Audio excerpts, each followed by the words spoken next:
స్వాగతం.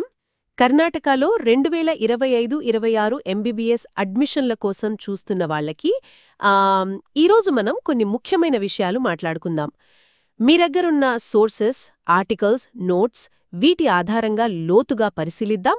ముఖ్యంగా అర్హతలేంటి, అప్లికేషన్ ఎలా చేయాలి, ఫీజులెలా ఉంటాయి, ప్రభుత్వ కాలేజీల వివరాలు, నీట్ స్కోర్ ఎంత ముఖ్యం, అలాగే బీడీఎస్, ఆయుష్ కోర్సుల సంగతి ఇవన్నీ చూద్దాం. కర్ణాటక ప్రైవేట్ కాలేజీల విషయంలో ఓపెన్ స్టేట్ అన్నది చాలా కీలకం. సరే, మొదలు పెడదామా? నమస్కారం. అవును, ఇండియాలో మెడికల్ ఎడ్యుకేషన్కి నీట్ చాలా ముఖ్యం కదా. కర్ణాటకలో అయితే కౌన్సిలింగ్ ప్రాసెస్ అంటే కర్ణాటక ఎగ్జామినేషన్స్ అథారిటీ, అదే కేఈఏ, స్టేట్ కోటా ఇంకా ప్రైవేట్ సీట్లకు చూస్తుంది. ఆల్ ఇండియా కోటా, డీమ్డ్ యూనివర్సిటీలకైతే ఎంసీసీ మెడికల్ కౌన్సిలింగ్ కమిటీ నిర్వహిస్తుంది. వీటి ద్వారానే సీట్ల కేటాయింపంతా. ఓకే, ముందుగా అసలు ఎవరు అర్హులు, ఎవరు అప్లై చేయొచ్చు కర్ణాటకలో? గుర్తింపు పొందిన బోర్డు నుంచి ఇంటర్మీడియట్ అంటే 10+2 ఫిజిక్స్, కెమిస్ట్రీ, బయాలజీ లేదా బయోటెక్నాలజీ ఇంకా ఇంగ్లీష్ సబ్జెక్టులతో పాస్ అవ్వాలి. జనరల్ కేటగిరీ వాళ్ళకి కనీసం 50% మార్కులు ఉండాలి. అదే ఎస్సీ, ఎస్టీ, ఓబీసీ అయితే 40% సరిపోతుంది. వయసు కూడా డిసెంబర్ 31 నాటికి కనీసం 17 ఏళ్లు నిండి ఉండాలి. అన్నిటికన్నా ముఖ్యంగా నీట్ పరీక్షలో క్వాలిఫై అవ్వడం తప్పనిసరి. అది ఎన్టీఏ కండక్ట్ చేస్తుంది కదా. అవును, నీట్ క్వాలిఫైయింగ్ స్కోర్లు ప్రతి ఏడాది మారుతూ ఉంటాయి కదా. 2025కు ఏమైనా అంచనాలున్నాయా? అవును, అవి మారతాయి. మన దగ్గరున్న సమాచారం ప్రకారం 2025లో అంటే జనరల్ లేదా ఈడబ్ల్యూఎస్కి 50% ఉండొచ్చు. గత ఏడాది అది సుమారు 144 మార్కులు అనుకుంటా. ఓబీసీ, ఎస్సీ, ఎస్టీ వాళ్లకు 40% అంటే సుమారు 113 మార్కులు కావాలి. కానీ ఇవి గత డేటా ఆధారంగా చెప్పిన అంచనాలే. ఫైనల్ కటాఫ్లో రిలీజ్ అయ్యాకే తెలుస్తుంది. ఇందాక కర్ణాటక ఓపెన్ స్టేట్ అన్నారు, దాని గురించి కొంచెం వివరిస్తారా? అంటే ఏంటి? ఆహా, ఇది చాలామందికి ఉపయోగపడే విషయం. ఓపెన్ స్టేట్ అంటే ఇండియాలో ఏ రాష్ట్రానికి చెందిన స్టూడెంట్ అయినా కర్ణాటకలో ఉన్న ప్రైవేట్ మెడికల్ కాలేజీల్లో మేనేజ్మెంట్ కోటా లేదా ఇతర కోటా సీట్లకు అప్లై చేసుకోవచ్చన్నమాట. ఓ, అలాగా. అవును. అదే ప్రభుత్వ కాలేజీల విషయానికొస్తే 85% సీట్లు కర్ణాటక వాళ్ళకే. దాన్ని స్టేట్ కోటా అంటారు. కేఈఏ చూసుకుంటుంది. మిగిలిన 15% సీట్లు ఆల్ ఇండియా కోటా ఏఐక్యూ కింద ఎంసీసీ ద్వారా భర్తీ అవుతాయి. మరి ప్రైవేట్ కాలేజీల్లో ఉండే గవర్నమెంట్ కోటా సీట్లు? ప్రైవేట్ కాలేజీల్లో అన్ని రకాల సీట్లు అంటే government quota, private quota, NRI, ఇతర కోటా ఇవన్నీ కూడా కేఈఏనే చూస్తుంది. కేవలం డీమ్డ్ యూనివర్సిటీల సీట్లు మాత్రమే పూర్తిగా ఎంసీసీ ద్వారా భర్తీ అవుతాయి. అర్థమైంది. అంటే అప్లై చేసే ప్రాసెస్లో కేఈఏ, ఎంసీసీ రెండూ ఉంటాయన్నమాట. ఎలా అప్లై చెయ్యాలి? ఖచ్చితంగా. మీరు కర్ణాటక వాస్తవ్యులై స్టేట్ కోటా కావాలనుకున్నా లేదా ఏ రాష్ట్రం వారైనా ప్రైవేట్ కాలేజ్ సీటు ఆశిస్తున్నా మీరు కేఈఏ వెబ్సైట్కి వెళ్ళాలి. అదే cetonline.karnataka.gov.in కేఈఏ. అక్కడ రిజిస్టర్ అవ్వాలి. ఫీజుంటుంది కేటగిరీని బట్టి. జనరల్కి 1000, ఎస్సీ, ఎస్టీ, క్యాట్ 1కి 500, ఎన్ఆర్ఐకి 5000 సుమారుగా. డాక్యుమెంట్స్ అప్లోడ్ చేసి వెరిఫికేషన్ స్లిప్ తీసుకోవాలి. తర్వాత చాయిస్ ఫిల్లింగ్ అంటే కాలేజీలో లిస్ట్ ఇవ్వడం. ఆ తర్వాత సీట్ అలాట్మెంట్.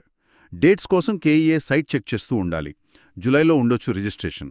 ఓకే, మరి ఎంసీసీ ప్రాసెస్ అంటే ఆల్ ఇండియా కోటా, డీమ్డ్ యూనివర్సిటీలకి?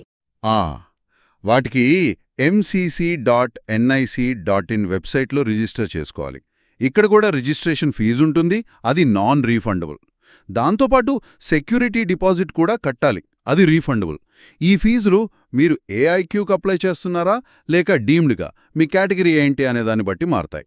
తర్వాత ఇక్కడ కూడా same choice filling, choice locking, seat allotment, కాలేజ్లో రిపోర్టింగ్. ఈ ప్రాసెస్లు జాగ్రత్తగా ఫాలో అవ్వాలి. కర్ణాటకలో మెడికల్ సీట్లకు భలే డిమాండ్ ఉంటుంది కదా. సుమారుగా ఎన్ని సీట్లుంటాయి? కొత్త కాలేజీలు ఏమైనా వస్తున్నాయా 2025-26కి? అవును, కర్ణాటక ఒక మెడికల్ హబ్ లాంటిది. ఇప్పుడు అంటే 70కి పైగా కాలేజీలున్నాయి.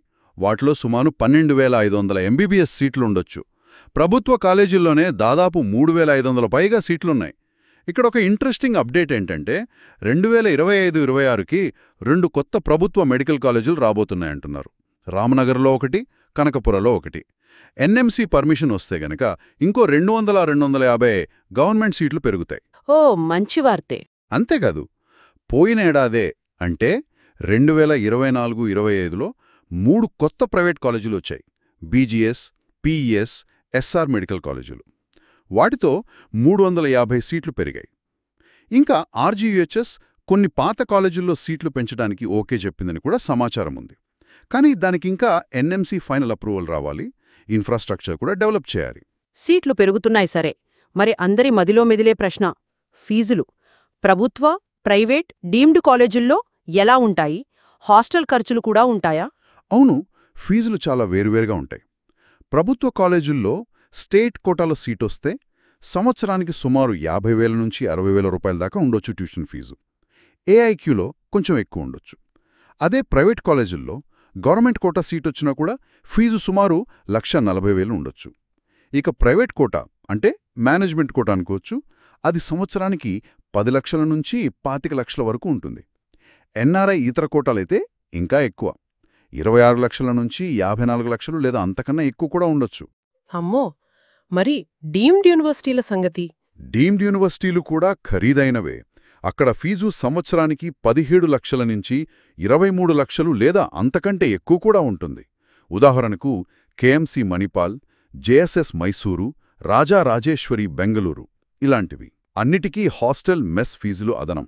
అవి కాలేజీని బట్టి మారతాయి. అయితే ఒక సోర్స్లో శ్రీ మధుసూదన్ సాయి ఇన్స్టిట్యూట్ కొన్ని సీట్లకు ఫ్రీగా లేదా చాలా తక్కువ ఫీజుతో, అంటే ప్రభుత్వ కోటా ఫీజు 7,500 అని కూడా ఉంది, విద్య అందిస్తున్నట్టు మెన్షన్ చేశారు. దీన్ని మాత్రం ఒకసారి క్రాస్ చెక్ చేసుకోవాలి ఆసక్తి ఉన్నవాళ్లు. ఇంట్రెస్టింగ్. ఎంబీబీఎస్ కాకుండా బీడీఎస్, డెంటల్ లేదా ఆయుష్ కోర్సులు అంటే బీఏఎంఎస్, బీహెచ్ఎంఎస్, బీయూఎంఎస్ లాంటి వాటి పరిస్థితి ఏంటి? వాటికి కూడా ఇదే ప్రాసెస్నా? అవును, almost same process. BDS dental, BAMS Ayurveda, BHMS homeopathy, BUMS Unani, BSMS Siddha. వీటికి కూడా 10+2లో పీసీబీ, ఇంగ్లీష్, వయసు నిబంధన, నీట్ క్వాలిఫికేషన్ అన్నీ దాదాపు ఎంబీబీఎస్ లాగే ఉంటాయి. వీటి కౌన్సిలింగ్ కూడా కేఈఏనే చూస్తుంది. కర్ణాటకలో డెంటల్ సీట్లు కూడా బాగానే ఉన్నాయి. సుమారు 185 ప్రభుత్వ సీట్లు, 3,380 ప్రైవేట్ సీట్లు ఉండొచ్చు. గవర్నమెంట్ డెంటల్ కాలేజ్లో ఫీజు సుమారు 50,000 ఉండొచ్చు సంవత్సరానికి. సరే, ఇన్ని వివరాలు విన్నాం. మరి అసలు మంచి కాలేజ్లో సీటు రావాలంటే నీట్లో ఎంత స్కోర్ చెయ్యాలి? కటాఫ్లు ఎలా ఉంటాయి? కొంచెం ఐడియా ఇవ్వగలరా? ఇది చెప్పడం కొంచెం కష్టం, ఎందుకంటే కటాఫ్ స్కోర్లు, ర్యాంకులు ప్రతి ఏడాది మారుతాయి. అది ఆ సంవత్సరం పేపర్ కఠినత్వం, స్టూడెంట్స్ పర్ఫార్మెన్స్, ఎన్ని సీట్లున్నాయి, ఏ కాలేజీ, ఏ category, general, OBC, SC, ST, ఏ quota, AIQ, state, private, NRI వీటన్నిటి మీద ఆధారపడి ఉంటుంది. కాకపోతే ఒక జనరల్ ఐడియా ఏంటంటే కొన్ని డీమ్డ్ యూనివర్సిటీల్లో మేనేజ్మెంట్ కోటాలో తక్కువ స్కోర్కు కూడా సీట్ రావచ్చు. పోయిన సంవత్సరం డేటా చూస్తే 250 మార్కుల కన్నా తక్కువ స్కోర్కు కూడా కొన్ని డీమ్డ్ కాలేజీల్లో సీట్లు వచ్చినట్టు తెలుస్తోంది. ఓహ్, అవునా? అవును, కానీ అదే టాప్ గవర్నమెంట్ కాలేజీలు లేదా కేఎంసీ మణిపాల్ లాంటి టాప్ ప్రైవేట్ డీమ్డ్ కాలేజీల్లో సీటు కావాలంటే 600 పైగా స్కోర్ తప్పనిసరిగా అవసరమవుతుంది. అందుకే అభ్యర్థులు అప్లై చేసే ముందు గత కొన్ని సంవత్సరాల కటాఫ్లను జాగ్రత్తగా చూసుకోవడం చాలా ముఖ్యం. అది ఒక అంచనా ఇస్తుంది. చాలా క్లియర్గా చెప్పారు. మొత్తంగా కర్ణాటకలో మెడికల్ అడ్మిషన్స్ కోసం ప్రయత్నించే వాళ్ళకి మీరిచ్చే ఫైనల్ సలహా ఏంటి? ముఖ్యంగా గుర్తుంచుకోవాల్సింది 1. నీట్ కంపల్సరీ, మంచి స్కోర్ టార్గెట్ చేయాలి. 2. కేఈఏ, ఎంసీసీ ఈ రెండిటి ప్రాసెస్లు వేరువేరు, వాటిని సరిగ్గా అర్థం చేసుకోవాలి. ఏ కోటాకి ఎక్కడ అప్లై చేయాలో తెలియాలి. 3.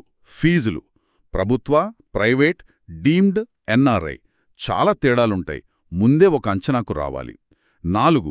డెడ్లైన్స్ చాలా ముఖ్యం, ఒక్క రోజు లేటైనా అవకాశం పోతుంది. 5. కొత్త కాలేజీలు, సీట్ల పెంపుదల గురించి ఎప్పటికప్పుడు అఫీషియల్ వెబ్సైట్స్ చూస్తూ ఉండాలి. బాగా చెప్పారు. చివరగా ఒక ఆలోచన. మనం స్కోర్లు, ర్యాంకులు, ఫీజుల గురించి ఎక్కువ మాట్లాడుకున్నాం కదా, కానీ ఒక కాలేజీని ఎంచుకునేటప్పుడు ఆహా, అక్కడ చదువు ఎలా ఉంది, ఫ్యాకల్టీ ఎలా ఉన్నారు, హాస్పిటల్లో పేషెంట్ ఇంటరాక్షన్కి అవకాశం ఎంత ఉంది అంటే క్లినికల్ ఎక్స్పోజర్, ల్యాబ్స్, లైబ్రరీ ఇలాంటి సౌకర్యాలు కూడా ముఖ్యమే కదా. ఈ నంబర్స్కి అతీతంగా నిజంగా మన లెర్నింగ్కి, ఫ్యూచర్కి ఏది ఎక్కువ ఉపయోగపడుతుందో కూడా ఆలోచించాలి కదా.